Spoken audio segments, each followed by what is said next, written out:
కొరక చాలా రీజన్స్ బట్టి వస్తుందండి. నోస్ వల్ల వస్తుంది, థ్రోట్ వల్ల వస్తుంది, కొండనాలిక వల్ల వస్తుంది, టంగ్ వల్ల వస్తుంది. సో ఇప్పుడు టంగ్ ఉన్న వాళ్ళు ఒక్కోసారి బల్కీగా ఉంటుందండి టంగ్. దాంట్లోని క్రాస్ సెక్షన్ చేసి చూస్తే ఫ్యాట్ ఎక్కువగా కనిపిస్తుంటుంది, మజిల్ తక్కువగా కనిపిస్తుంది. ఇవన్నీ విజరల్ ఫ్యాట్ అంటమాట. నార్మల్ గా ఉన్న వాళ్ళకి తక్కువ ఉంటుంది ఆ ఫ్యాట్, మీకు స్నోరింగ్ ఉన్న వాళ్ళకి ఎక్కువ కనిపిస్తుంది.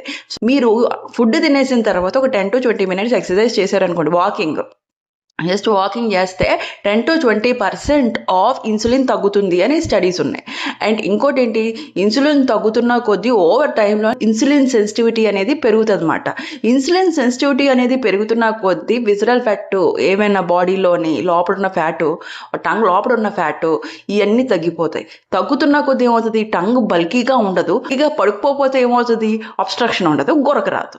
సో ఎప్పుడైనా ఎవరికైనా స్నోరింగ్ ఉన్నది అంటే వాళ్ళని ఒక 10 minutes వాకింగ్ చేయమనండి.